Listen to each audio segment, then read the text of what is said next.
Vamos a dar inicio, vamos a dar inicio a esta sesión en la cual vamos a trabajar los primeros elementos del cuaderno 11. Antes de aquello, bueno, me presento, mi nombre es Gonzalo Osandón y junto con Pablo Torres, ambos integrantes de la Asociación Gramsci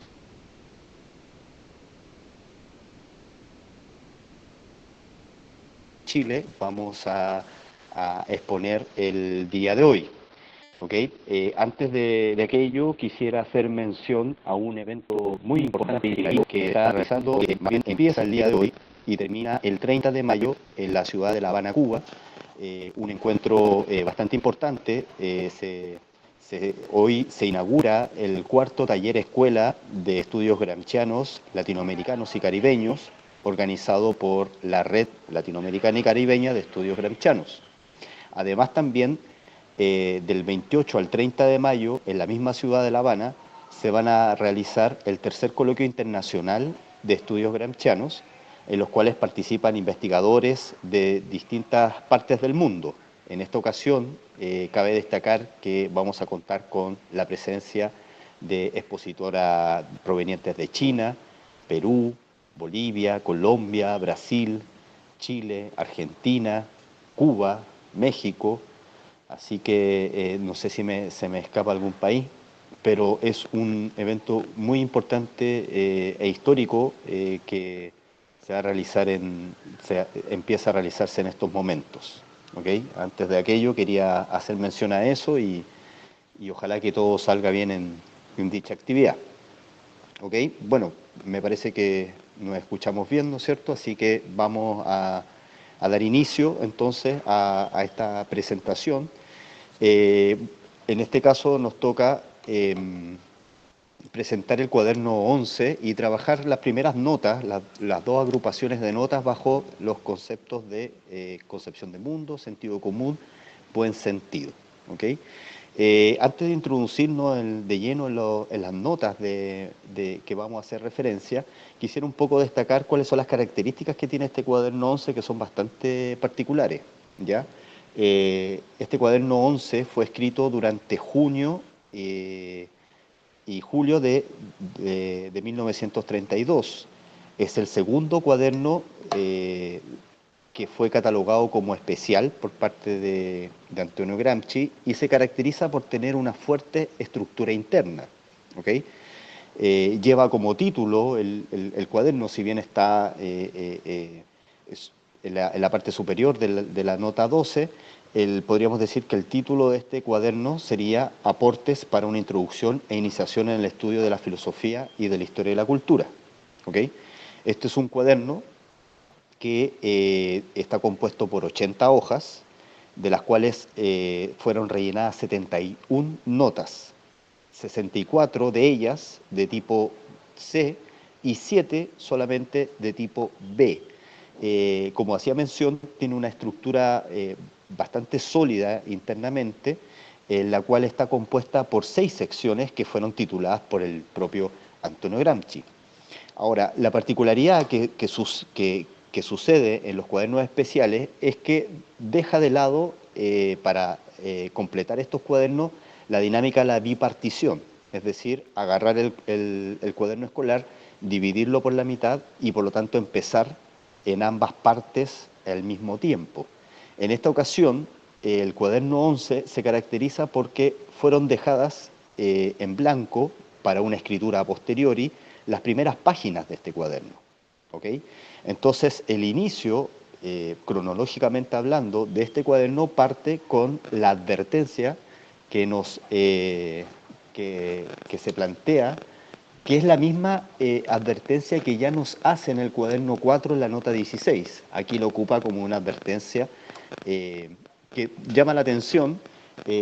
Nos podríamos preguntar cuál es el motivo por el cual Antonio Gramsci nos hace nuevamente esta advertencia, señalando que son notas que están escritas a abuela pluma, de un rápido recordatorio, que de seguro que si se revisan más minuciosamente habrían bastantes cambios, y además también advierte que fueron escritos sin necesariamente contar con los libros que han sido citados.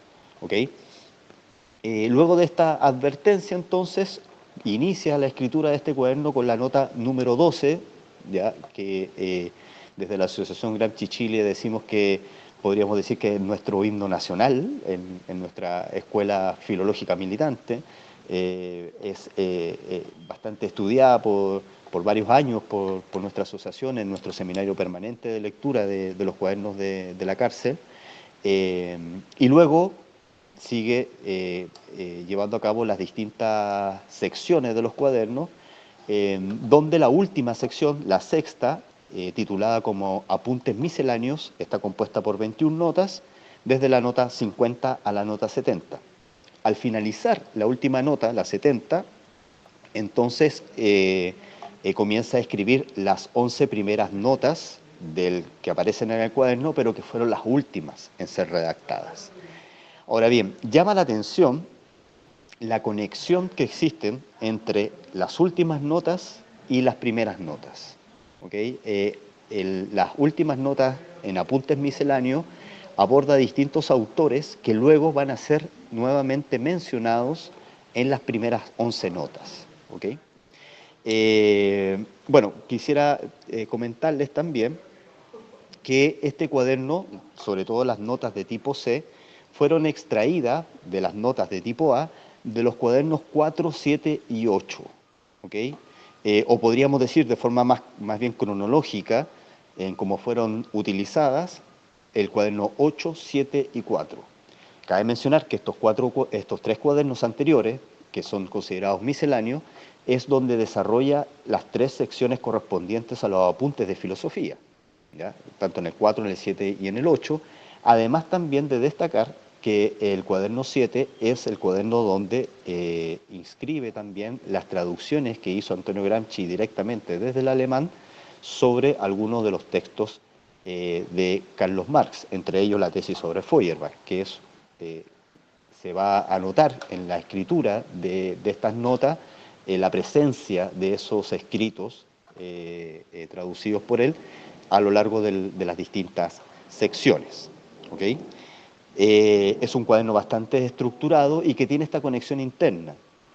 Así, del mismo modo que podríamos utilizar la traducibilidad que nos propone Gramsci, en lo que respecta a la advertencia, nosotros también podríamos utilizar la advertencia, ¿okay?, de que estas notas más bien buscan profundizar en lo que respecta al tema de la filosofía, de la praxis, ¿ya? Y que además también busca el desarrollar la crítica correspondiente a, por un lado, al ensayo popular de sociología, desarrollada por Pujarín en la búsqueda de un intento de desarrollar un dispositivo pedagógico sobre el marxismo, del cual Gramsci critica de ser mecánico y profundamente marcado por el positivismo. Del mismo modo que, como vimos en el cuaderno número 10, realiza la crítica a Croce precisamente en lo que respecta a las críticas de corte más bien idealista que se han realizado a propósito del marxismo. ¿Okay? Y podríamos también utilizar esta advertencia para dar cuenta de que resulta completamente imposible leer de forma lineal las notas que comprenden este cuaderno sin saltarse de brinco en brinco hacia otras notas correspondientes a otros cuadernos. ¿Okay? Del mismo modo en que Gramsci escribe de forma simultánea distintos cuadernos a la vez, debiésemos nosotras, dentro de nuestra lectura, realizar un ejercicio similar, es decir, acudir a notas a las cuales hace alusión o más bien también a notas que corresponden a los otros cuadernos, sobre todo las de tipo C. Bien, pues dicho esta caracterización de este cuaderno, quisiera en esta ocasión, en mi parte, hacer alusión a estos dos compendios, secciones que realiza Gramsci, tanto la última como la primera y la conexión interna que existen en ellas. En ella podríamos destacar sobre todo las alusiones que realiza sobre Antonio Labriola. Antonio Labriola, un filósofo italiano del comienzo del Novecento, que de forma muy solitaria, pero de forma muy eficaz, plantea dentro del mundo intelectual al marxismo, lo bautiza con el concepto de filosofía de la praxis, que, como es habitual en Gramsci, toma en prestado para volver a resignificarlo.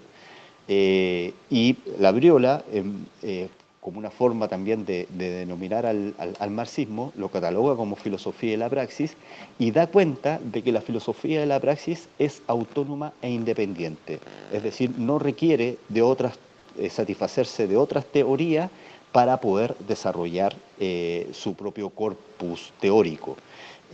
Por lo tanto, apela, ¿no es cierto?, al carácter inmanente que tendría esta filosofía, que la distingue de las demás filosofías modernas y que, además de aquello, no solamente las critica, sino que también las integra y las supera. En otros cuadernos también hace alusión de que la filosofía de la praxis podría ser considerada la coronación del pensamiento moderno, como la superación dialéctica de las tres fuentes y partes integrantes de la época moderna, que podríamos señalarlas como la economía clásica inglesa, la filosofía clásica alemana y la política y jurídica francesa. ¿Ok? Bien, pues, la nota 70, que fue de forma de orden cronológico, fue la primera, lo que respecta a Labriola, de ser escrita, lleva como título Filosofía de la Praxis, perdón, aquí lleva por título Antonio Labriola, ¿no es cierto? Y en dicha nota hace alusión de que la filosofía de la praxis, como les decía, es inmanente de otras es independiente de otras filosofías y por lo tanto es autosuficiente, ¿ya? Es una nota que podríamos decir reivindica y hace alusión de la importancia de volver a poner en circulación los escritos y pensamientos de Antonio Labriola. De hecho, de forma críptica, hace alusión de que algunos de sus escritos debiesen ser publicados por distintas revistas orgánicas del Partido Comunista de Italia, como el Ordine Nuovo, por ejemplo, en la sección, en distintas de las secciones que tiene dicha revista. Y señala, reivindica a que Antonio Labriola sería el único hasta ahora que ha hecho un esfuerzo titánico de construir científicamente los elementos fundamentales teóricos de la filosofía de la praxis. ¿Ok? Entonces, nos plantea que esta tendencia estaría entre estas dos vertientes que Gramsci señala como que ha afectado a esta filosofía de la praxis. Por una parte, tenemos, ¿no es cierto?, la ortodoxia de Plejánov, que deriva en lo que respecta al materialismo vulgar, y tenemos otra vertiente de lecturas o de interpretaciones sobre el marxismo que acuden a distintas corrientes del idealismo para poder desarrollar su cuerpo argumentativo. ¿Okay? Ahora, ¿cuál es el motivo por el cual, aparte de que sea autónoma e independiente la filosofía de la praxis, lo que podríamos destacar como fundamental, casi ya al final de la nota 70, es cuando plantea que el momento en que un grupo subalterno llega a ser realmente autónomo y hegemónico, suscitando así un nuevo tipo de Estado, nace concretamente la exigencia de construir un nuevo orden intelectual y moral. ¿Ya? Es decir, un nuevo tipo de sociedad y con ello la exigencia de elaborar los conceptos más universales, las armas ideológicas más refinadas y decisivas. Es por eso que surge la necesidad de volver a poner en circulación a Antonio de Labriola y de hacer que predomine su planteamiento del problema filosófico. ¿Ya?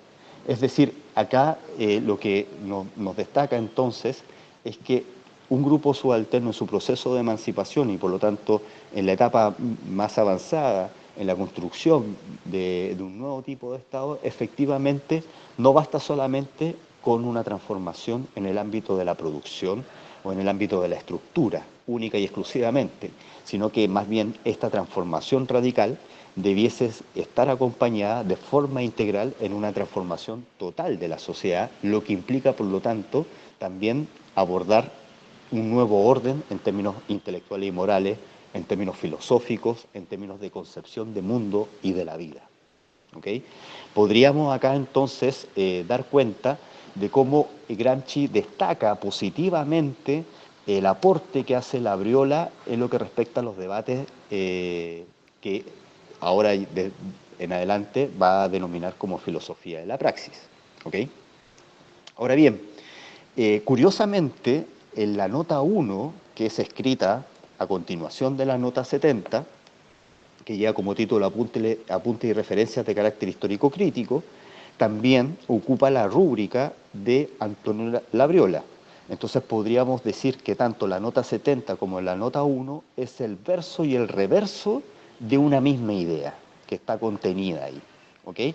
Dejamos entonces caracterizado que la nota 70 hace fundamentalmente énfasis al carácter autónomo, independiente y autosuficiente de la filosofía de la praxis y que además también hace hincapié en que las revoluciones sociales requieren una transformación total de las sociedades, tanto en el ámbito de la producción como también en el ámbito social, cultural, filosófico, teórico, intelectual y moral.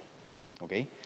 Ahora bien, la nota 1 del cuaderno 11 es bastante llamativa porque pone de forma más bien ahora crítica la posición de Labriola, a propósito de un comentario realizado en uno de los apuntes escritos realizados por uno de sus amigos de Antonio Labriola, Benedetto Croce. En ese escrito de Benedetto Croce se puede detectar una situación que Gramsci le llama profundamente la atención, que mientras Labriola estaba realizando una ponencia entre un grupo de estudiantes, uno de ellos le pregunta cómo haría Antonio Labriola, usted, para poder educar moralmente a un papú. ¿Okay? Aquí es importante el tener en consideración el carácter metodológico de la traducibilidad en Gramsci. Nos va a hablar de los papúes, pero no solamente nos está hablando de los papúes, sino que además también está hablando de cualquier tipo de grupo social subalterno que en búsqueda de su liberación, ¿no es cierto?, busca emanciparse. ¿Okay? Entonces, ante esta pregunta, que no es menor, el cómo educar moralmente a un papú, considerando que la Italia de ese entonces, precisamente como reino, tenía dentro de su dominio y como colonia territorios donde eran habitados por los papúes. ¿Okay? Entonces la Briola, ante esa pregunta, su respuesta consiste en que provisionalmente lo haría esclavo, ¿ya? Y esta sería la pedagogía más pertinente para poder aplicar hacia los papúes, hasta que sus nietos y bisnietos sean capaces y posibles de poder comenzar a emplear en ellos algo de la pedagogía moderna. Gramsci destaca de forma crítica esta aseveración que realiza Labriola, la cual tilda de mecánica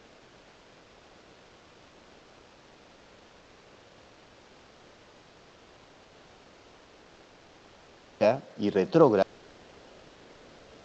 que el argumento de Labriola también lo analogiza a la enseñanza religiosa que se imparte en las escuelas primarias. Es decir, en las escuelas primarias es necesaria la enseñanza religiosa para que los seres inmaduros sean capaces de poder entender los elementos fundamentales de la vida para después ser educados más bien con la pedagogía laica moderna. hace alusión también a otro autor de apellido Espaventa, que de forma curiosa, Espaventa, digamos, no es de los trigos más limpios, como se dice acá en Chile, y no es del gusto de Antonio Gramsci. Sin embargo, en un comentario que realiza Espaventa, le encuentra total sentido a su aseveración, cuando Espaventa señala que hay algunas personas que pareciese que les encantaría mantener eternamente a los hombres en su cuna. ¿Ok? Es decir, no ser capaces de poder eh, contribuir a los procesos de formación, de maduración en lo que respecta al intelecto de los pueblos que han sido, que son barbáricos y que buscan ser civilizados. ¿Ya? Este mantener eternamente a los hombres en la cuna, Gramsci lo asimila al momento de la autoridad. Es decir, el momento en que supuestamente la autoridad, con coerción, con fuerza, educa para que estos pueblos inmaduros alcancen en algún momento su libertad. ¿Ok?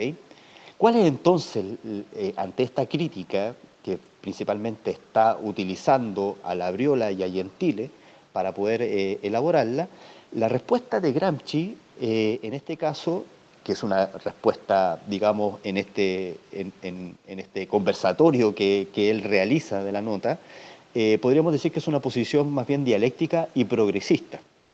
En el siguiente modo, ¿ya? Es bastante importante esta nota y vincularla con la nota 70, sobre todo con respecto a cómo se entiende entonces la concepción de mundo y la concepción de la vida de los distintos grupos sociales subalternos. Cito a Gramsci textualmente.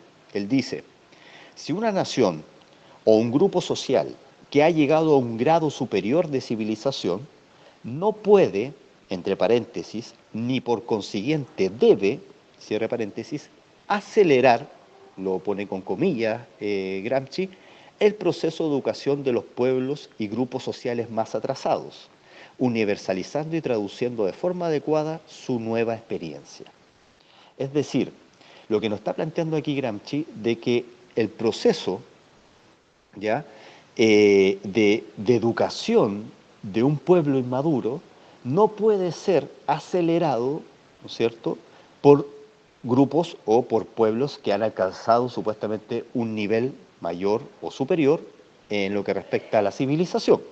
Es decir, ese pueblo inmaduro no va a alcanzar a educarse, ¿ah?, producto de una fuerza externa que provenga desde una afuera para poder implementar o imponer una determinada forma de educación. ¿Ok? Eso es lo primero que nos señala entonces Gramsci, descartando la posibilidad de que fuerzas externas pudiesen efectivamente cumplir esta labor de forma adecuada. ¿Ya? Ahora bien, se pregunta a continuación si efectivamente existiría la necesidad de la esclavitud de los papúes para que estos puedan ser educados. Y Gramsci nos aclara que si bien podríamos señalar que esto pueda ser necesario, ese tipo de necesidad sería una necesidad de carácter histórica y no de una necesidad absoluta. ¿Esto qué quiere decir? Que en realidad, al ser una necesidad histórica, está más bien determinada por las condiciones materiales de existencia en las cuales se está desarrollando ese fenómeno y que por lo tanto no sería necesario realmente, sino que más bien contingente. ¿Ok?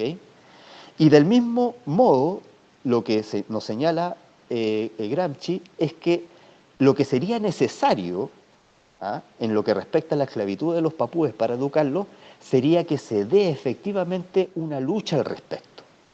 Esto es bastante importante porque aquí nos señala que en definitiva la única forma en que los papúes puedan realmente liberarse de la esclavitud es llevando a cabo una lucha al respecto. Precisamente la condición por la cual los nietos o bisnietos del papú serán liberados y educados con la pedagogía moderna es producto, precisamente como consecuencia, de esta lucha que se da al respecto. Entonces lo que podríamos señalar como una necesidad absoluta es la necesidad de liberarse, ¿ah? De liberarse con respecto al yugo, al yugo que lo oprime y que lo perpetúa en la esclavitud. Entonces, por lo tanto, Gramsci acá nos señala que rebelarse contra tal necesidad, de carácter histórica, el rebelarse contra tal necesidad ya sería por sí misma un hecho filosófico e histórico fundamental. ¿Ok? Y que esta rebelión tendría tres elementos fundamentales. La primera sería ya el contribuir a reducir al tiempo necesario el periodo de esclavitud de los papúes. Es decir, solamente la rebelión, la insubordinación, sería la capaz de poder reducir a lo más posible la condición de esclavitud de los papúes. Por segundo, indica además que esta rebelión es la que va a inducir a los mismos papúes a reflexionar sobre sí mismos, ¿ok? Y por lo tanto a autoeducarse, en cuanto que sentirán que cuentan con el apoyo de hombres de una civilización superior. Acá también es un elemento bastante importante, porque si ya bien despejó la posibilidad de que una fuerza externa pudiese efectivamente educar a un pueblo inmaduro, lo que nos está señalando Gramsci es que gracias a la lucha y a la rebelión, la insubordinación, esto lo que genera es la autoeducación de ese pueblo inmaduro. Por lo tanto, hay la formación o la autoeducación moral sería una fuerza interna que solo es capaz de ser producida al interior del propio grupo subalterno. Por lo tanto, no podría haber de parte de un grupo de civilización superior la capacidad de poder educar a un grupo, digámoslo, inmaduro, sino que más bien es el propio grupo social el que tiene que ser capaz de desarrollar la habilidad de autoeducación, de autoformación, para poder propender hacia su liberación plena. ¿Ok? Y señala además también de que este grupo inmaduro, más bien en su proceso de autoeducación, se sentiría, ¿no es cierto?, apoyado precisamente por aquellos hombres, estamos hablando en este término filosófico, ¿no es cierto?, del que lamentablemente se utiliza el concepto de hombre, de una civilización superior. Es decir, lo que debiesen hacer, entre comillas, aquellas personas integrantes de una civilización superior es acompañar, apoyar el proceso de autoformación que llevaría a cabo, ¿no es cierto?, este grupo social subalterno. Y por último, como tercer elemento de su trama argumentativa, Gramsci nos dice, solo esta resistencia es la que muestra que se está realmente en un periodo superior de civilización y de pensamiento. Es decir, la resistencia ante el yugo de la esclavitud, o más bien de la dominación, o más bien de la explotación, ¿okay?, de unos por sobre otros, es lo que realmente da cuenta de que estamos en una etapa superior de pensamiento. ¿Okay? Es la crítica, por lo tanto, es la lucha concreta, es la rebeldía la que nos permite a nosotros poder desarrollar o poder hacer que nuestro pensamiento y que las dinámicas sociales en las cuales nos desenvolvemos pasen a un estado superior. ¿Okay? Es decir, no solamente la fuerza interna, sino que también es la organización y la lucha la que nos brinda esta posibilidad. Aquellos que no se rebelen, aquellos que no luchen, ¿okay?, no van a dejar de ser sometidos, ¿no es cierto?, por un grupo dominante. Entonces, nos dice que un pueblo, un grupo social atrasado tenga necesidad de una disciplina exterior coercitiva para ser educado civilizadamente, no significa que ésta se deba reducir a la de la esclavitud. ¿Okay?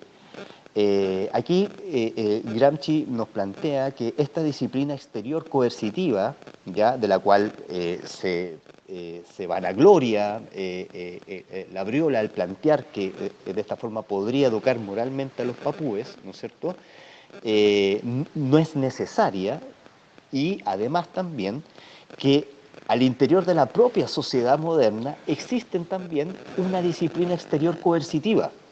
¿Ah? Él se pregunta, ¿no será acaso que también existe una coerción estatal al respecto? Y que más encima, la coerción estatal, que podría también asimilarse como un tipo de esclavitud, lo estaríamos abordando como la esclavitud, como una expresión orgánica, ¿ok?, de condiciones universalmente inmaduras. Entonces, por lo tanto, la coerción estatal que se ocupa de forma bastante moderna hace alusión precisamente a condiciones universalmente inmaduras. Entonces, por lo tanto, se asume que esta coerción estatal, o se legitima que esta coerción estatal es legitimada debido a que sería la expresión adecuada de la pedagogía moderna para poder orientar en la educación de los elementos inmaduros. ¿Ok? Aquí lo que nos está sugiriendo Gramsci es que también en la modernidad existe precisamente aquello que se considera como un estado de civilización inmadura o ya prescrita. Es decir, en la sociedad moderna también podemos encontrar estos elementos, incluso dentro de la pedagogía moderna. Entonces, por lo tanto, la pedagogía moderna no vendría a ser la gran panacea, como decimos por acá, de la forma superior de educación. ¿Okay? Lo que nos está diciendo entonces Gramsci es que la educación más efectiva que pueden tener estos grupos sociales inmaduros sería más bien la autoformación, la autoeducación, la conciencia crítica sobre su condición existencial que le permitiría ser capaces de poder rebelarse y por lo tanto insubordinarse, es decir, dejar de cumplir el rol de subalternidad dentro de una sociedad para así poder emanciparse. ¿Okay? Bueno, debido al tiempo de esta presentación, lo dejaría hasta acá, por el momento, esperando después a sus inquietudes, preguntas y comentarios, y le daría el pase entonces a Pablo Torres, integrante también de la Asociación Gramsci Chile, para que también nos prolongue estas ideas que ha señalado Gramsci, muy importantes en lo que respecta a la concepción del mundo y de la vida, en estas apartados que serían la primera y la última sección. Muchas gracias.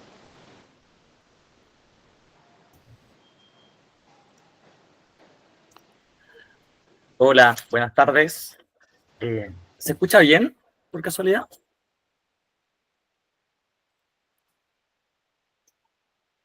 Perfecto. Ya. Bueno, buenas tardes a todas, todos. Yo voy a desarrollar un poco algunos elementos en torno a la noción de sentido común y buen sentido, sobre todo presente en el parágrafo 12 del cuaderno 11 que estamos analizando. En función de eso. Ahora voy a señalar algunas consideraciones previas e intentar recorrer algunas otras notas o parágrafos de otros cuadernos que nos van a ir quizá permitiendo hacer una especie de lectura un poco diacrónica para después intentar una comprensión quizá un poco más profunda, agarrando harto el texto del parágrafo 12 del cuaderno 11. Una primera cuestión a señalar respecto a estos conceptos es que, si bien nos vamos a centrar sobre todo en el parágrafo 12, estos conceptos están integrados en gran parte del conjunto de los cuadernos. Se trata, en conjunto, tienen más de 70 notas en los cuadernos estos conceptos, y la gran mayoría de ellos, 40 de ellos, está entre fines del año 1932 y fines de 1933, que se ha señalado también por muchos autores de la filología crítica como como el giro, el giro que establece Gramsci, que después se va a referir sobre todo al tema de los cuadernos especiales también. Y estas notas, o sea, tanto la noción de sentido común como de buen sentido, se relacionan a otros conceptos, o otras categorías que Gramsci también señalan en los cuadernos, como podríamos referirnos al tema de folclore, cultura popular o cultura, a filosofía, a la noción de intelectuales, a la noción de religión o a la noción de pueblo, entre algunas de ellas. Entonces vamos a intentar a ver a qué se refiere esto. Entonces, como una primera cuestión introductoria, vamos a señalar que buen sentido se podría referir como una crítica y como un elemento crítico del propio sentido común, o sea, que se plantea como un núcleo interno al propio sentido común, como una fuerza interna del sentido común, por tanto que la filosofía de la praxis, en un sentido, podría decirse que de alguna forma también surge del sentido común. Entonces, y por eso se va a referir en algunos momentos como un elemento, un aspecto del sentido común o como una renovación del sentido común. Entonces, antes de entrar a esa cuestión que está más señalada en el parágrafo 12, me voy a referir algunas otras notas en varios cuadernos que nos van a poder quizá determinar o precisar mejor esta categoría. Primero, respecto a la relación entre sentido común y folclore que realiza Gramsci, en el cuaderno 1, el parágrafo 16, Gramsci toma el sentido común como una especie de opinión media, podríamos decir, porque plantea que la capacidad del intelectual no es algo dado por el sentido común, sino que es una especialidad. En este caso, esta especie de opinión media estaría más próxima al folclore, ¿cierto?, que a podríamos decir, una opinión culta. Posteriormente, también en el cuaderno 1, el parágrafo 65, que lo titula como revistas tipo, esta es una nota A, o sea, de primera redacción, plantea que se está refiriendo a varios tipos de revistas donde plantea que en general pertenecen a la esfera del buen sentido o sentido común. Ahí hay una especie de identificación. Dice que tratan de modificar la opinión de cierta sociedad, criticando, sugiriendo, corrigiendo, rejuveneciendo o introduciendo nuevos lugares comunes. Y señala, cito acá entre comillas, dice, cada estrato social posee su sentido común, entre comillas, que en el fondo es la concepción de la vida y la moral más difundida. Cada corriente filosófica deja una sedimentación de sentido común. Es este el documento de su realidad histórica. El sentido común no es algo rígido e inmóvil, sino que se transforma continuamente, enriqueciéndose con nociones científicas y opiniones filosóficas introducidas en las costumbres. El sentido común es el folclore de la filosofía y constituye el punto medio entre el folclore auténtico y la filosofía, la filosofía de la ciencia, la economía de los científicos. El sentido común crea el folclore, o sea, una fase más o menos rígida de un cierto tiempo y lugar. Y ahí señala que habría que fijar bien estos conceptos meditándolos a fondo. O sea, en esta nota nos está diciendo que cada estrato social o cada clase social o sector social posee su sentido común, que es una especie de concepción de vida y moral más difundida popularmente, que cada corriente filosófica deja una sedimentación de sentido común, y que este no es algo rígido e inmóvil, sino que se va transformando continuamente, que es lo que en el parágrafo 2 se va a llamar que no hay un solo sentido común, sino que hay que entender la historicidad del sentido común. Y por tanto se refiere al sentido común como una especie de punto medio entre el folclore auténtico y la filosofía de la ciencia, que se refiere a la economía de los científicos en ese sentido. Entonces, acá esta relación que plantea es que es más que folclore, en un sentido, el sentido común, pero aún no es filosofía como nueva concepción de mundo. Luego en el cuaderno 3, el parágrafo 49, que está ligado al problema de la traducibilidad de los lenguajes que se señalan después, que están en la Sagrada Familia, la retoma del texto de la Sagrada Familia de Marx y Engels, que después va a estar en el cuaderno 11, en la sección casi al final, que cuando plantea el problema de la traducibilidad de los lenguajes científicos. Ahí plantea que el sentido común no puede estar en contradicción con la teoría moderna, se está refiriendo al materialismo histórico, sino que hay una diferencia cuantitativa y de grado, pero no una diferencia de calidad entre una y la otra.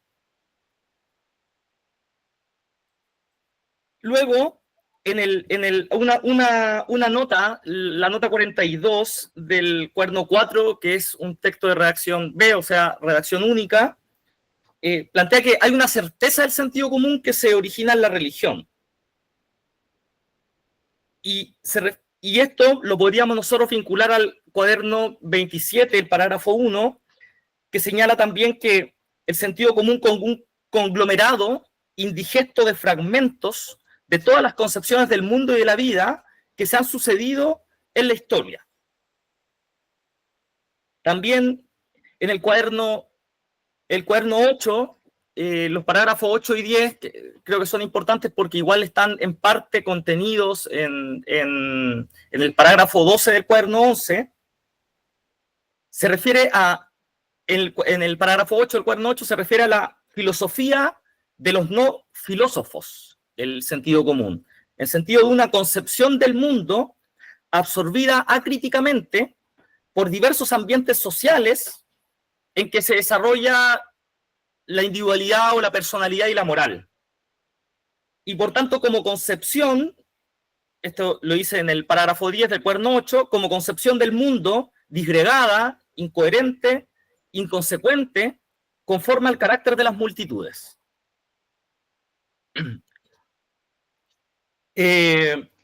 Y así va siendo una especie de identidad-distinción. Hay una dialéctica entre identidad y distinción entre buen sentido y sentido común. Por ejemplo, en el propio cuaderno 8, en el parágrafo 19, refiriéndose a Manzoni, señala como un buen sentido oculto, ¿cierto? Por miedo al sentido común, pero que nacería del propio sentido común, pero que estaría oculto de alguna forma.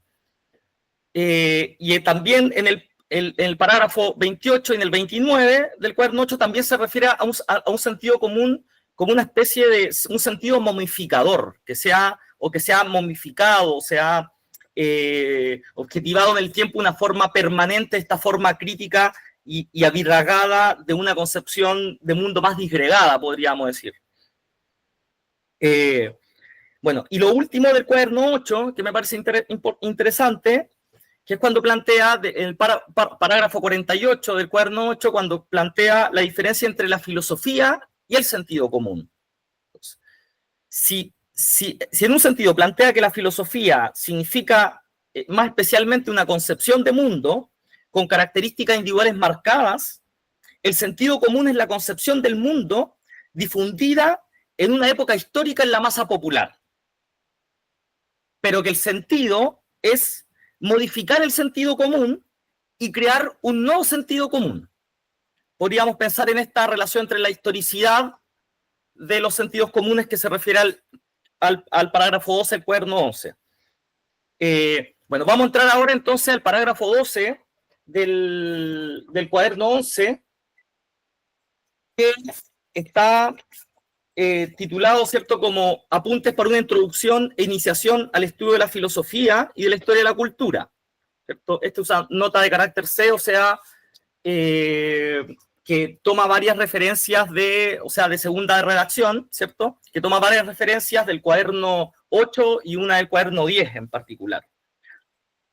Bueno, entonces, en esta nota que vamos a intentar diseccionarlo un poquito, en un primer momento Gramsci plantea, ¿cierto?, la tesis de que todos somos filósofos, pero solo algunos, todos los hombres son filósofos, pero no todas las personas son filósofas, pero solo algunos cumplen la función o actividad específica de ser filósofo, ¿cierto? Pero parte de esta tesis de que todos seríamos filósofos, y se refiere a ello de una forma como filosofía espontánea o inconscientemente, dada tanto por el lenguaje, por el sentido común y el buen sentido, o por la religión popular y el folclore, como tres aspectos donde se podría hacer notar esta tesis de que todos los hombres son filósofos, que nace como una filosofía espontánea, podríamos decir, pero que se puede ver esa concepción del mundo en el lenguaje, en los sentidos comunes y el buen sentido, y en el folclore.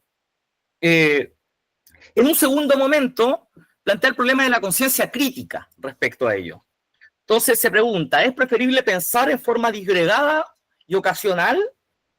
Y ahí está la relación un poco de exterioridad, de autoridad, que recién uno podría pensar a lo que se refería a Gonzalo, ¿cierto? O sea, acá el pensamiento sentido como forma disgregada ocasional, ¿cierto?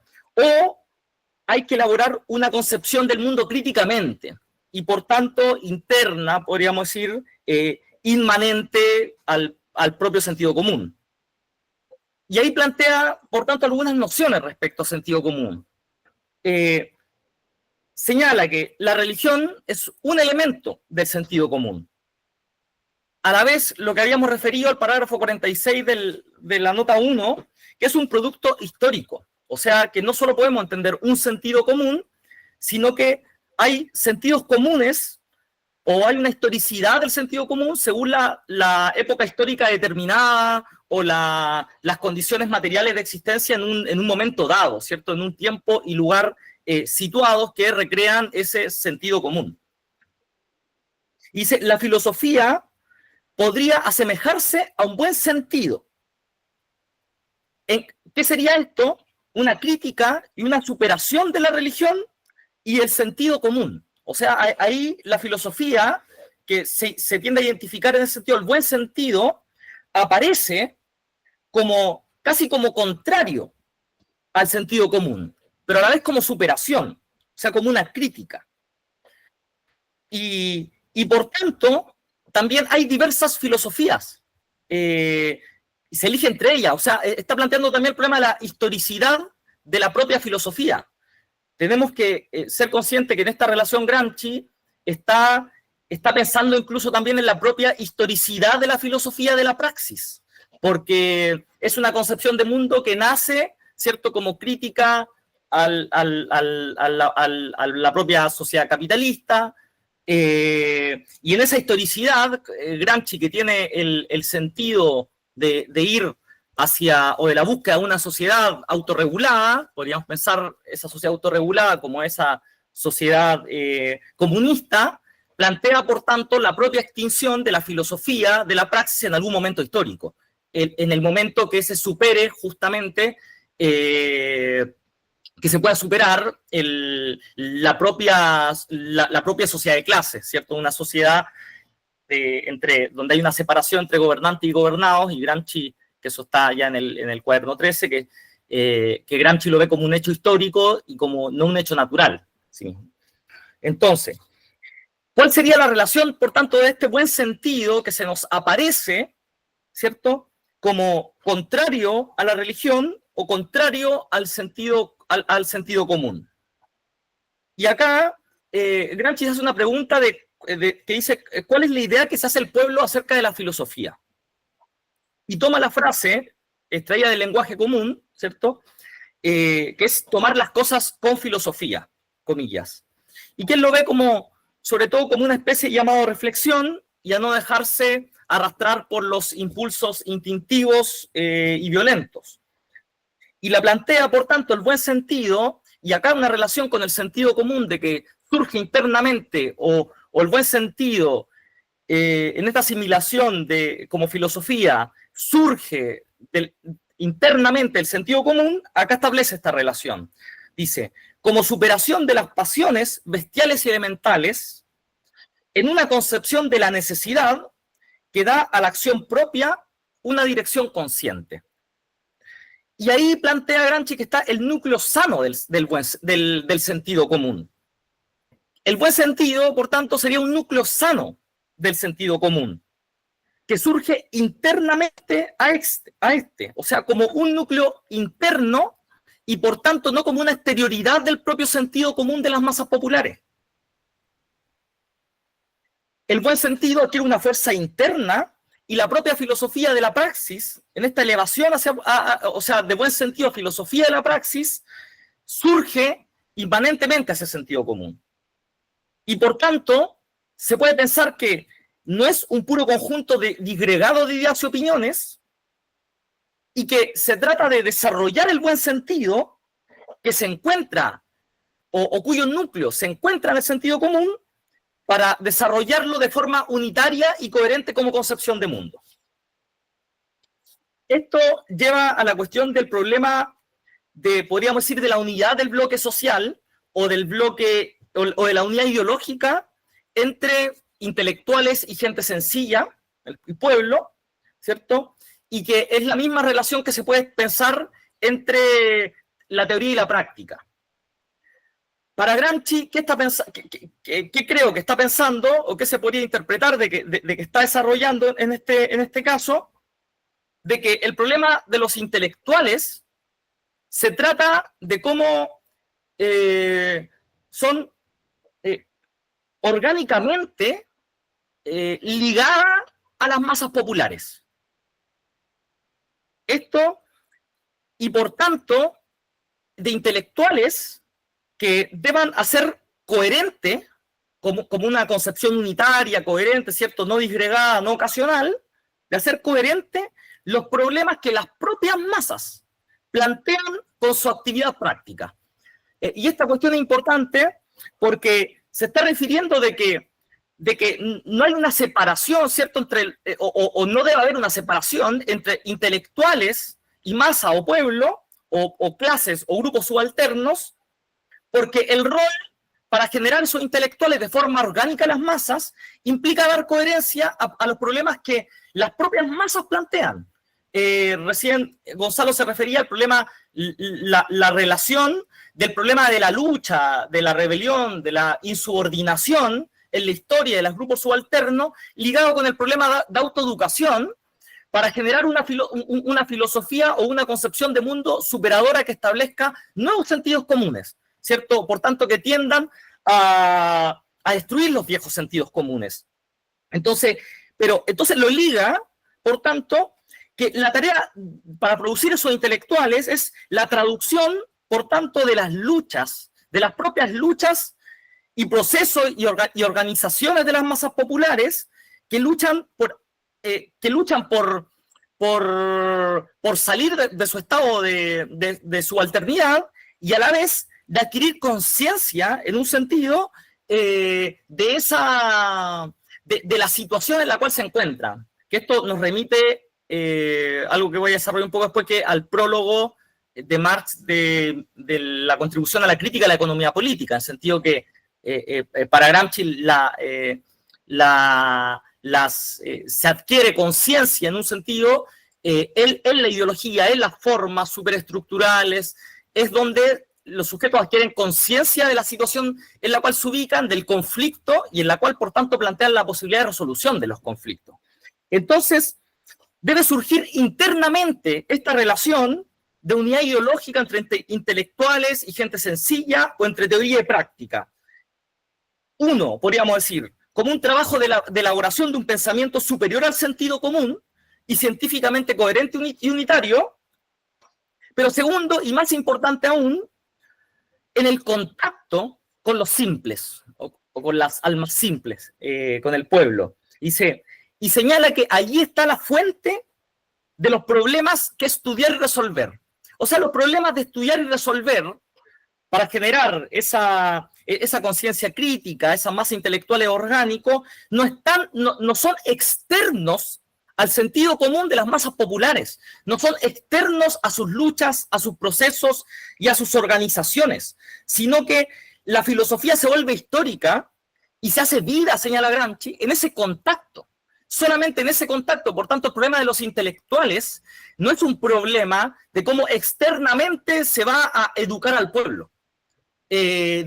Podríamos decir, desde las filosofías y de las concepciones de mundo más avanzadas que hay que estudiar y combatir, pero no se trata de bajar de la alta cultura hacia la cultura popular de una forma externa, sino de problematizar, de pensar críticamente, de que surja ese proceso de pensamiento, de coherencia, de concepción de mundo, desde las propias luchas y problemas de las masas, en un sentido. Y ahí está la conexión de el sentido común, buen sentido y filosofía o concepción de mundo, en este caso como filosofía de la praxis. Entonces, la filosofía, dice, es individual, pero también tiene un sentido común. O sea, se convierte en sentido común. Eso es lo que podríamos decir de la nota del cuaderno 1 que pensamos, la sedimentación histórica de la filosofía en sentido común.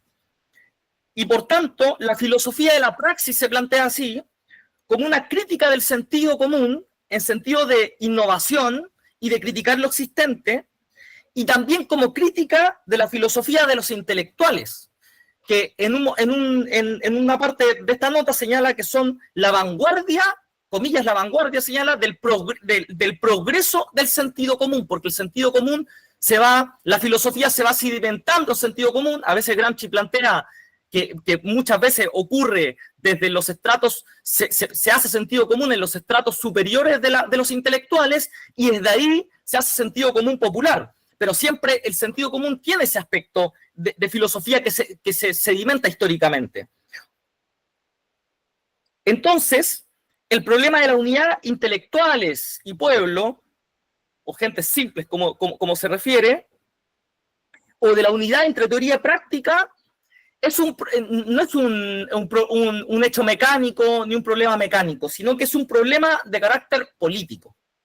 O sea, ahí está la resolución, y la resolución de la propia historicidad de si una filosofía se arraiga en un nuevo sentido común, superando el viejo sentido común, superando la vieja filosofía y arraigando un nuevo sentido común, es un problema político de conquistar ese contacto entre filosofía superior y sentido común popular.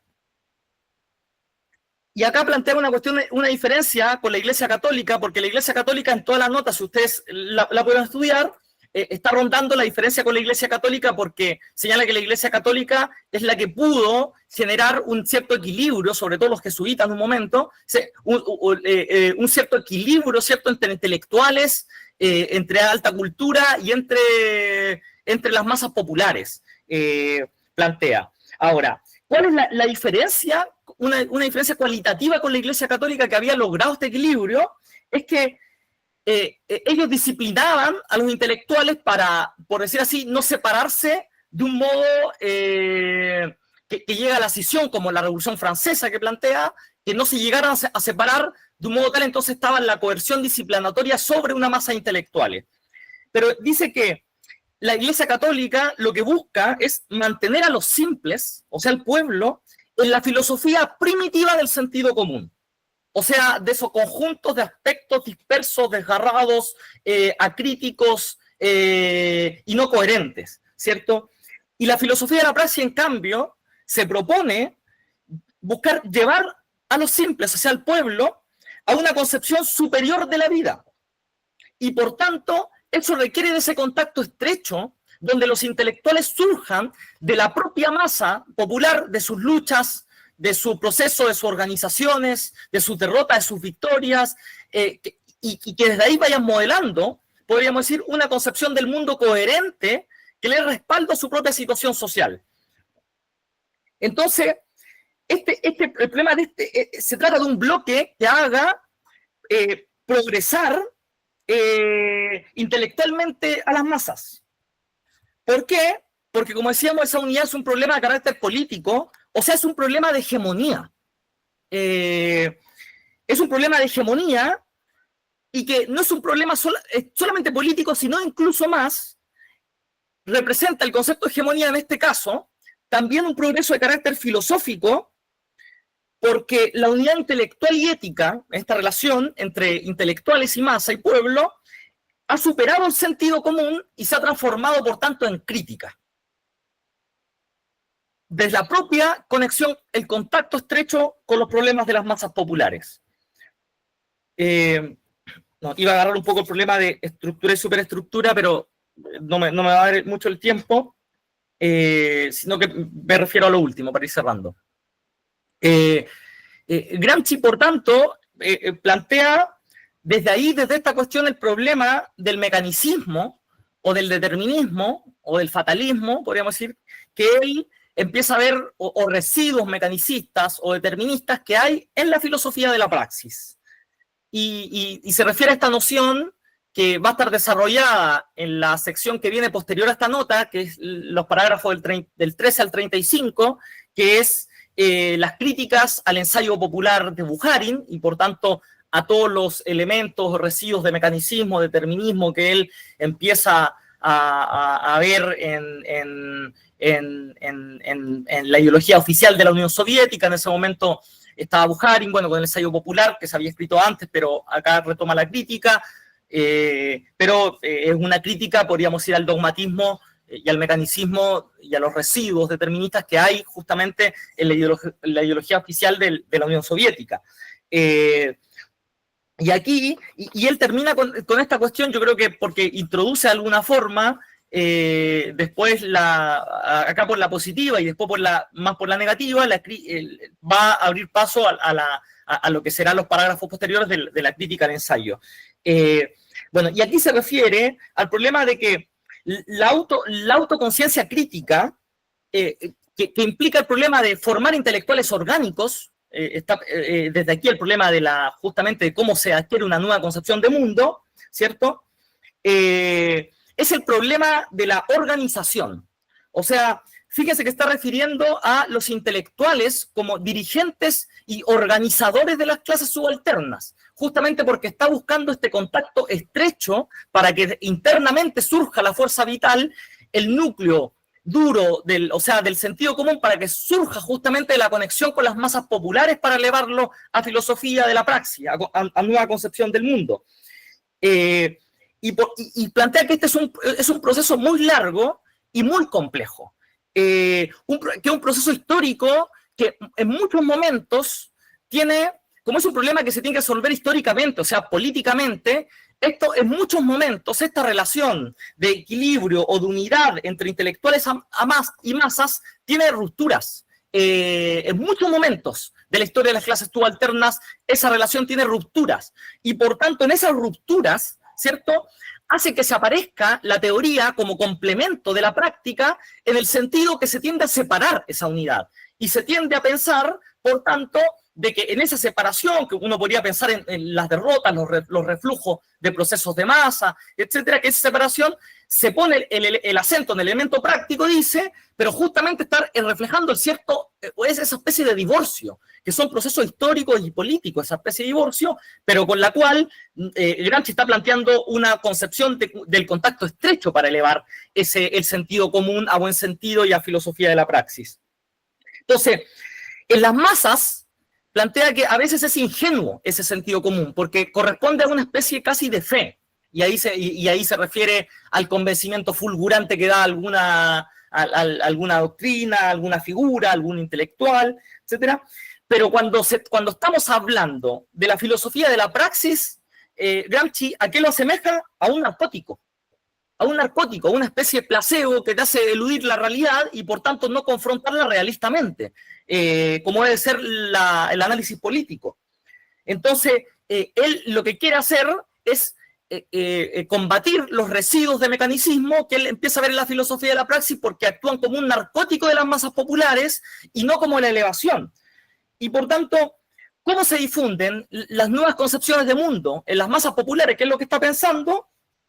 Dice, si es solo por la fe, o sea, por una especie de religión que toman las masas al convencerse de una nueva concepción de mundo, el problema que tiene esto es que va a implicar una fragilidad de las nuevas convicciones en las masas populares. Y ahí está el problema, que va a ser frágil, esa nueva concepción va a ser frágil y por tanto puede que no recree un nuevo sentido común que supera al viejo sentido común. Y por tanto plantea dos necesidades que son muy importantes conectadas al problema del contacto de la unidad, que es plantear la repetición como un ejercicio didáctico. Ahí pone también el ejemplo de la Iglesia Católica, de cómo ha mantenido esta especie de equilibrio, pero esa es como podríamos decir, es solo una base, pero la clave no está ahí, sino que la clave está en elevar a los sectores populares, a las masas, que, comillas, dice, es lo que realmente modifica el panorama ideológico de una época. O sea, el problema de cómo las clases y grupos subalternos, ¿cierto? Y por tanto la tarea de los intelectuales orgánicos en esa relación, ese contacto estrecho entre cultura popular, sentido común y filosofía, como nueva concepción de mundo, lo que implica, por tanto, es esa elevación de las clases y grupos subalternos al grado hegemónico. Al grado hegemónico, y podríamos pensar que incluso tiene que ver con la noción de Gramsci del Estado en la relación de sociedad civil y sociedad política, en el sentido que, a diferencia, por ejemplo, del fascismo, que reflejaba una especie de entre revolución pasiva y Estado integral, donde la sociedad política absorbía, podríamos decir, el desarrollo de la sociedad civil y mantenía, por tanto, la subalternidad de los grupos y clases subalternos.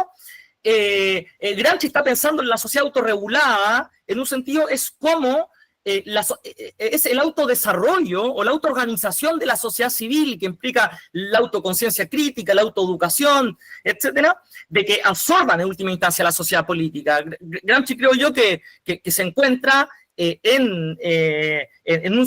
ahí sofistica o refina la propia teoría marxista del Estado, en el sentido de que plantea, por tanto, como está pensando en una sociedad autorregulada y por tanto en la extinción del Estado, en la extinción en última instancia también de la filosofía de la praxis, que surge críticamente o como crítica al capital, está pensando, por tanto, en esa reabsorción y, por tanto, de autodesarrollo consciente y ahí la relación de contacto entre intelectuales o masa para que el momento de hegemonía pueda ser o el momento de catarsis del paso de la estructura a la superestructura pueda ser determinante justamente en el desarrollo hacia una sociedad autorregulada.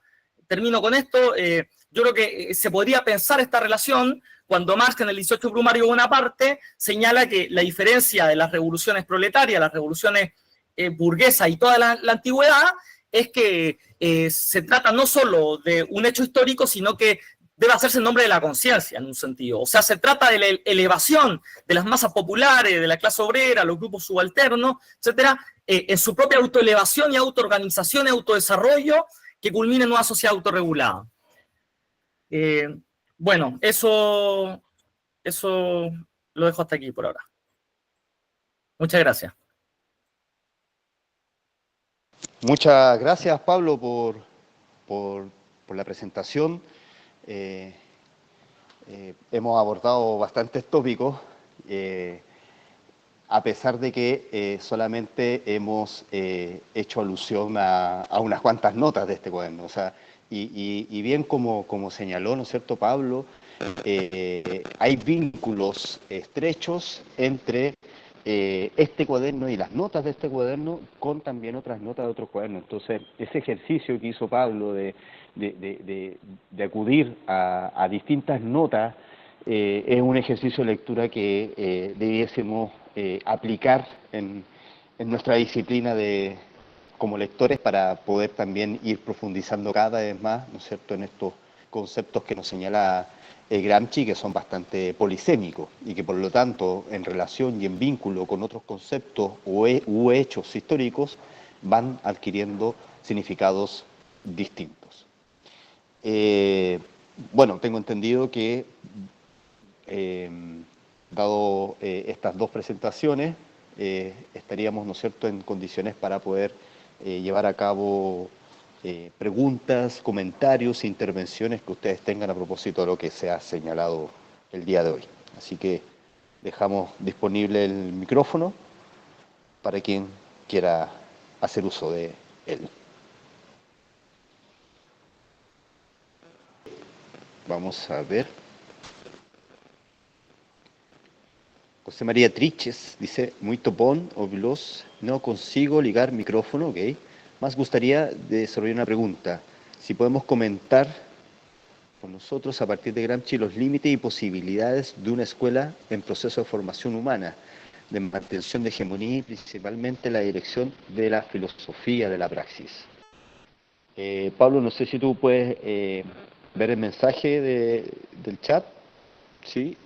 Y si quisieras intervenir tú primero o tú me dices, Pablo. Dale nomás, después intervengo después de ti. Bien, pues entonces la pregunta que agradecemos, ¿no es cierto? Si bien entendemos bien, es que a partir de Gramsci, ¿cuáles serían los límites y posibilidades de una escuela en proceso de formación humana, de mantención de hegemonía y principalmente en dirección de la filosofía y la praxis, ¿no es cierto? Efectivamente, podríamos señalar desde Gramsci que en el desarrollo de una concepción de mundo y de la vida, estamos efectivamente llevando a cabo un proceso de formación, de educación de la formación humana. ¿Okay? Y que además también ese es el procedimiento por el cual, a través de la dialéctica, es que somos capaces también de poder superar a ciertas condiciones históricas, a cierta época y también, por lo tanto, también en ciertas condiciones materiales de existencia. Es decir, la forma que tenemos para poder precisamente superar las condiciones o mejorar más bien las actuales condiciones es precisamente a través de la crítica, a través de la duda y por lo tanto también en la posibilidad de esa crítica de desarrollar, por lo tanto, una propia concepción del mundo que sea mucho más inherente y adecuada a nuestras condiciones de vida. Entonces, en ese sentido, en la conformación de una concepción de mundo y de la vida, estamos precisamente llevando a cabo un proceso formativo, educacional, fundamental e histórico. ¿Okay? Y sobre la mantención de la hegemonía, consideremos también que no existe una sola hegemonía. ¿Ya? Puede que efectivamente haya una hegemonía que sería el hegemone, la hegemonía oficial, la hegemonía dominante, que se impone sobre otras hegemonías. ¿Ah? Pero la obtención de dicha hegemonía dominante es un espacio de permanente disputa, ¿okay? De sometimiento de una hegemonía por sobre otras. Y que ese procedimiento, este sometimiento de hegemonías, no solamente se da en base a la fuerza, a la coerción, sino también a través del consenso y de la persuasión. Es decir, una clase debe ser dominante y a su vez también dirigente de dicha sociedad. Entonces, en ese sentido, lo que nos propone Gramsci es la posibilidad de que nuestra hegemonía, la de la concepción de mundo, de una filosofía en la praxis, pueda efectivamente, en este espacio de disputa permanente, conseguir doblegar a la hegemonía oficial y superarla, ¿eh? Superarla en términos dialécticos, para que así pudiese entonces la filosofía de la praxis ser la hegemonía dirigente y dominante de la nueva sociedad, de un nuevo orden. Espero en cierta medida haber podido contribuir a la elaboración de la respuesta. El papel de la escuela en este proceso formativo. No sé si Pablo quieres intervenir tú o Okay. continúo. ¿Sí? Vale. Algunas cositas. Voy a leer un poco una parte del parágrafo 12 que quizá puede ayudar a esta noción, cuando se está refiriendo que una de las debilidades de la filosofía inmanentista es justamente ese equilibrio, esa unidad entre lo alto y lo bajo, ¿cierto? Entre filosofía y lo simple. Y cito comillas, acá dice: el idealismo también se ha mostrado contrario a los movimientos culturales de ir hacia el pueblo, que se manifestaron en las denominadas universidades populares y en instituciones similares, y no solo por sus aspectos negativos, porque en tal caso simplemente habrían tratado de hacerlo mejor. Sin embargo, estos movimientos eran dignos de interés y merecían ser estudiados. Tuvieron éxito en el sentido de que demostraron por parte de los simples un entusiasmo sincero y una decidida voluntad de elevarse a una forma superior de cultura y de concepción del mundo. Faltaba, sin embargo, en ellos cualquier organicidad, tanto de pensamiento filosófico como de solidez organizativa y centralización cultural. Se tenía la impresión de que se asemejaban a los primeros contactos entre mercaderes ingleses y negros de África. Se daban mercancías de pacotilla a cambio de pepitas de oro. Por lo demás, la organicidad de pensamiento y la solidez cultural solo podía lograrse si entre los intelectuales y los simples hubiese habido la misma unidad que debe haber entre teoría y práctica. Dicho de otro modo, si los intelectuales hubieran sido orgánicamente los intelectuales de esas masas, es decir, si hubieran elaborado y hecho coherentes los principios y problemas que aquellas masas planteaban con su actividad práctica, constituyendo así un bloque cultural y social. Lo traía a colación por el desarrollo de esta unidad, porque en el sentido, o sea, hay procesos escolares de autoeducación, de universidades populares, que surgen, podríamos decir, del seno del pueblo, ¿cierto? Y que hay que atenderlos, ¿cierto? Hay que tomarlos, interactuar con ellos, que tienen que ver con la relación de sus propias luchas, procesos, organizaciones, ¿cierto? Pero justamente para desarrollar esta unidad o este equilibrio, ¿cierto? No para desarrollar una diferenciación entre alta cultura y cultura popular. O sea, esta cultura hay que ingresar en ella, pero para desarrollarle, ¿cierto?, una cierta coherencia del pensamiento, una concepción filosófica del mundo crítica en ese marco. Entonces, uno podría decir que en la escuela, ¿cierto?, o en las instituciones educativas, ¿cierto?, en el profesorado, incluso podría existir esta relación de transformar justamente el sentido común de las masas populares en un buen sentido mediante la filosofía crítica, ¿cierto? Para justamente desarrollar ese nexo o esa relación o esa unidad o ese equilibrio que falta y que está separado. Entonces, ahí hay un elemento que creo podría ayudar para pensar esa cuestión. Otro elemento que se podría pensar, que quizás siempre queda, yo creo que siempre queda como separado, que como está igual, tiene que ver con las propias luchas de las masas populares. Yo creo que las luchas que uno podría llamarle de repente corporativas del profesorado, de la educación, ¿cierto? También se podría pensar en este vínculo entre lo alto y lo bajo, en las propias luchas, en el proceso de cómo incluso el profesorado, siendo incluso un sector o un grupo subalterno, con sus propias luchas, y en la educación, en esa relación se podría pensar en esta unidad. Ahora bien, un límite importante creo que tiene que ver, es lo que decía Gonzalo, que en la escuela están todas las contradicciones de la sociedad de clases, podríamos decir. Y por tanto hay un límite ahí, creo yo, en cuanto justamente solo con el proceso educativo y en relación con las luchas, eso puede cambiar más de conjunto el sentido común que hay en la actualidad y llevarle una crítica para transformarlo en un nuevo sentido común. Ahí tiene más límite y yo creo que por eso se podría pensar, pero en el marco de la lucha por una transformación del conjunto de la sociedad.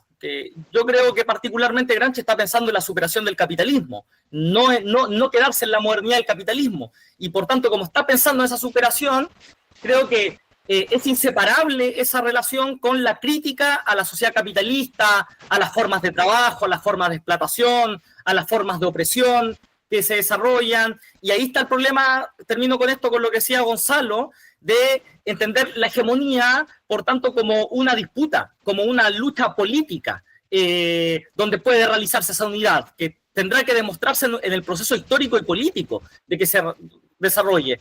Y por tanto, como creo yo que la hegemonía siempre es complemento de la dominación y no actúa por fuera del problema de la dominación, Gramsci está pensando esta crítica en el sentido también de cómo las clases y grupos subalternos se autoeducan, etcétera, pero la confrontan como una lucha decisiva frente al sistema. Yo creo que esto ya no es de este cuaderno, ¿cierto?, sino que en base al cuaderno 10 que se estudió, que Gramsci plantea que la antítesis, para que no prime la revolución pasiva a falta de elementos activos, la antítesis, o sea, nosotros, la crítica al capital, tiene que ser decisiva. Y por tanto tiene que ser una lucha de conjunto contra el capitalismo y sus instituciones y el Estado, etcétera. Eso. Muchas gracias, Pablo.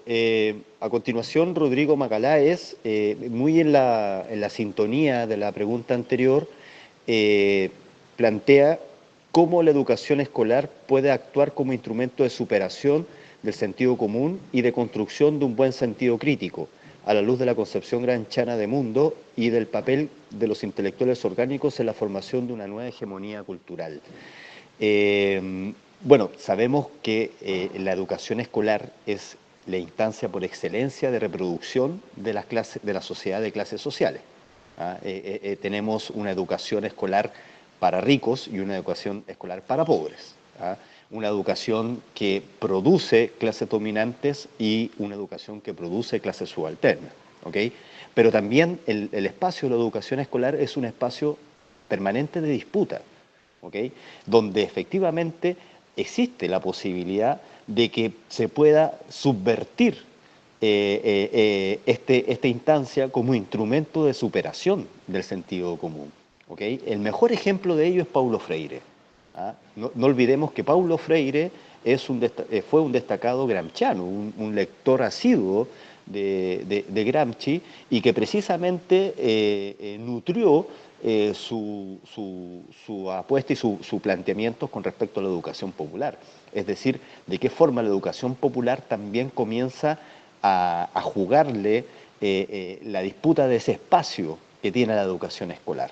¿Ah? Creo que el mejor ejemplo en ese sentido es el que nos puede plantear Paulo Freire con respecto a una nueva concepción con respecto al espacio de la educación escolar.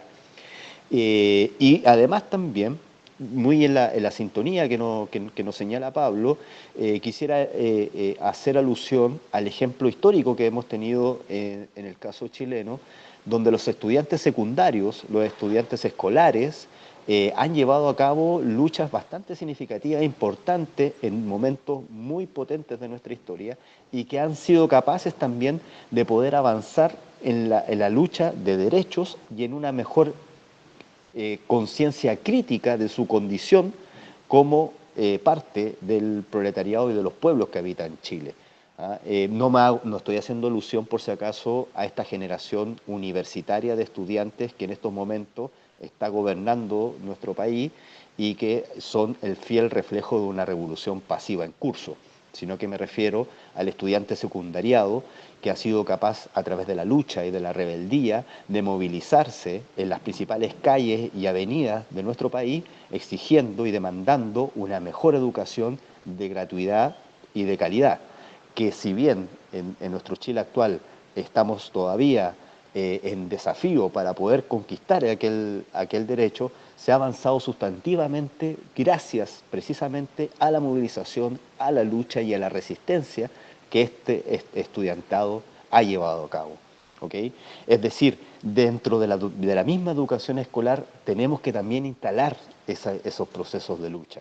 ¿Okay? Y para último, con respecto a la concepción gramsciana de mundo y el papel que tienen los intelectuales orgánicos en la formación de una nueva hegemonía cultural, es ahí donde aparece el concepto del príncipe moderno. El príncipe moderno para Gramsci es el partido revolucionario por excelencia. Y el rol fundamental que tiene un partido revolucionario es precisamente el papel formador, educador que tienen sus integrantes, sus militantes, traduciéndolos al concepto intelectual orgánico en la formación de una nueva hegemonía cultural, donde, como también señaló Pablo anteriormente, sea capaz de poder vincular orgánicamente, estrechamente, al intelectual orgánico con las masas.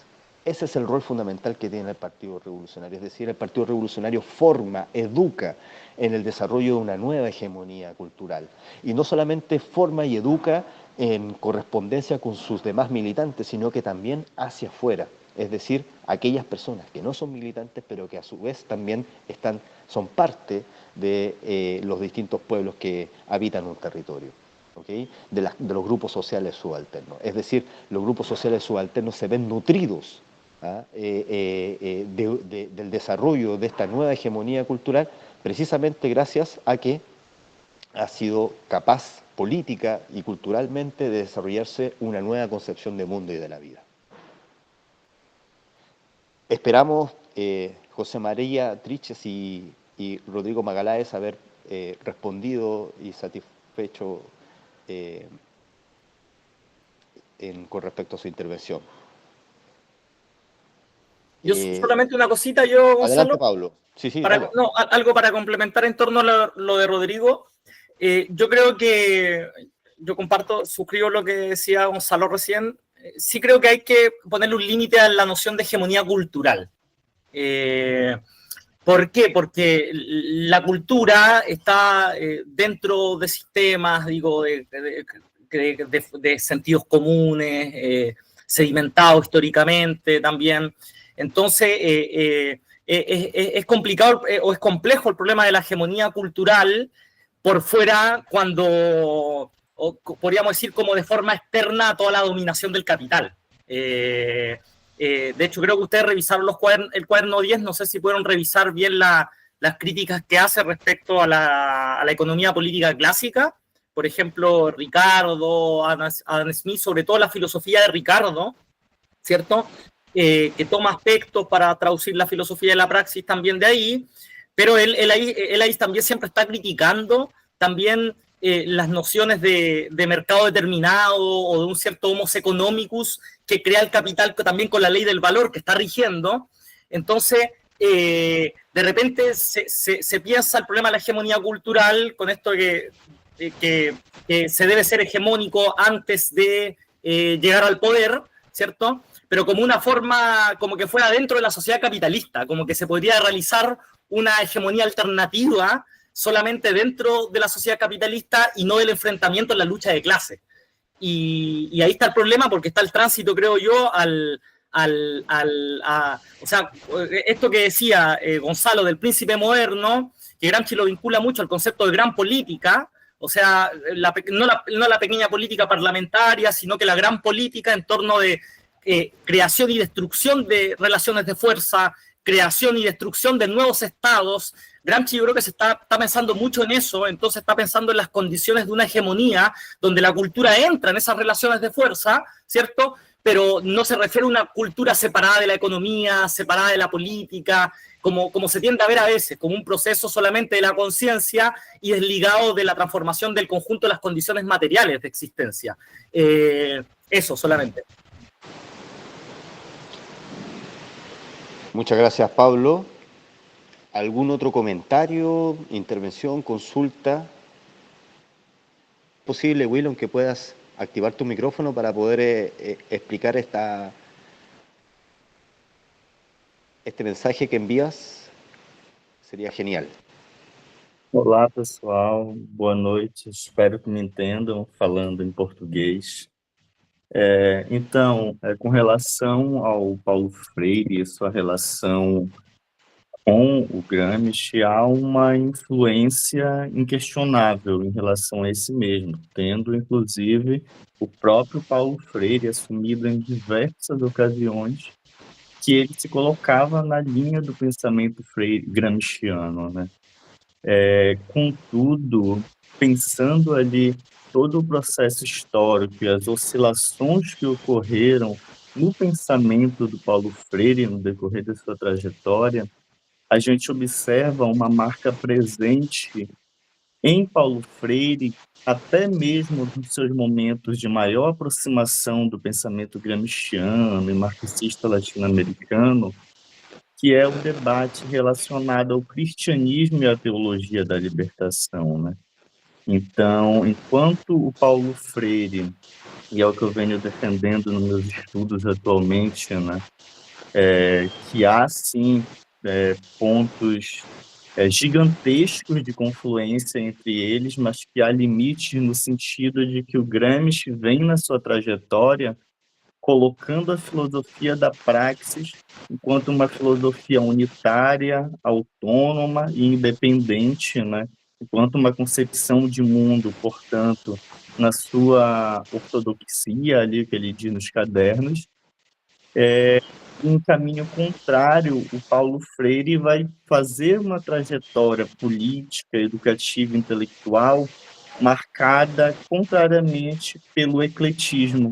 Então, a sua concepção religiosa, teológica, transcendente, até nos seus momentos de maior influência e luta hegemônica ali, influenciado pelo marxismo, por Gramsci, ainda vai estar com suas incrustações, com suas influências dessa concepção religiosa transcendente. Então, eu acredito que há, de certa forma, algumas limitações que se dá em decorrência da inseparabilidade do pensamento freiriano com relação a essas outras tendências filosóficas e outras concepções de mundo que vão sendo incorporadas no seu pensamento. Esse é um debate gigante aqui no Brasil, né? Nós temos duas grandes tendências aí. Os freirianos, em geral, costumam reivindicar o legado de Gramsci.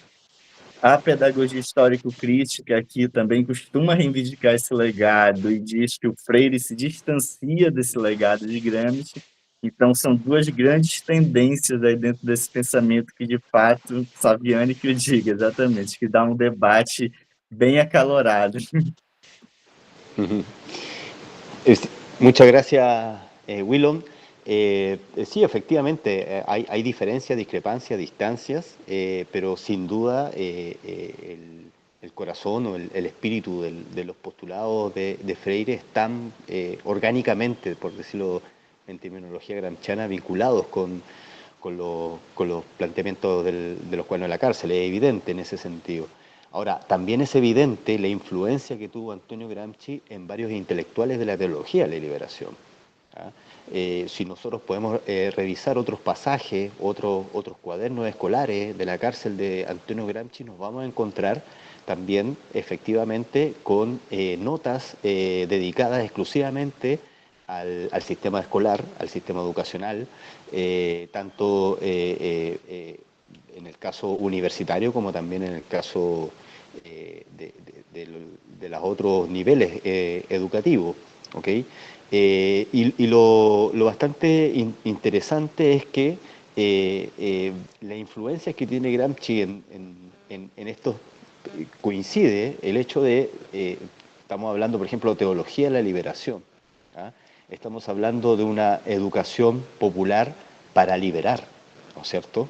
Estamos hablando entonces de influencia que tiene Gramsci en marcos teóricos, en elaboraciones intelectuales que aspiran, tienden a los procesos de liberación y de emancipación, precisamente de los grupos sociales subordinados, ¿ah? De los más empobrecidos y marginados de la sociedad.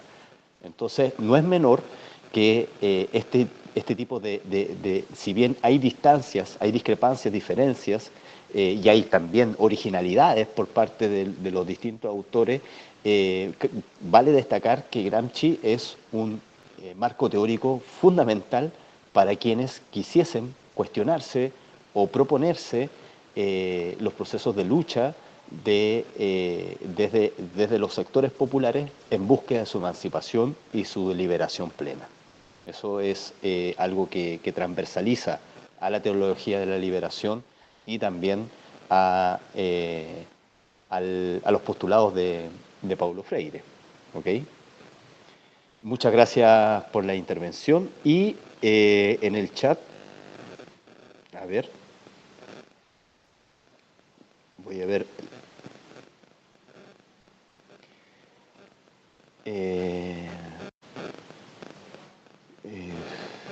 Dice, Gramsci está más PHC para pedagogía freiriana.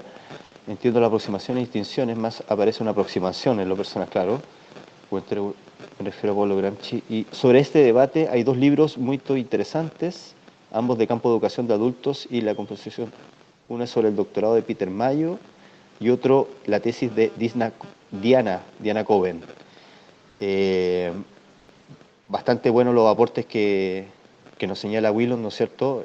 Lecturas útiles que sin duda son fundamentales para poder profundizar mayormente en estas temáticas. Obrigado, Willon, por tu aporte. Damos entonces la posibilidad, si hay alguien más que quisiera comentar, preguntar, intervenir de una u otra forma. ¿No? Parece que nadie más. Pablo, ¿quisieras agregar algo más tú por casualidad? No, Bien por aquí todo. Muy buenos los comentarios. Bien, pues exactamente. Pablo, muy buenos los comentarios. Da la posibilidad efectivamente de seguir profundizando en, en esta navegación en el océano de los cuernos de la cárcel de Antonio Gramsci. Agradecerles por su participación, asistencia y esperamos que volvamos a encontrarnos en nuevas secciones a propósito que nos quedan también por revisar. Un abrazo grande desde la distancia. Aguante Latinoamérica unida, la patria grande, que nos decía Bolívar, José Martí. Y eso pues, que les vaya muy bien. Saludos. Hasta la próxima. Chao, chao, abrazo. Gracias. Chao. Chao.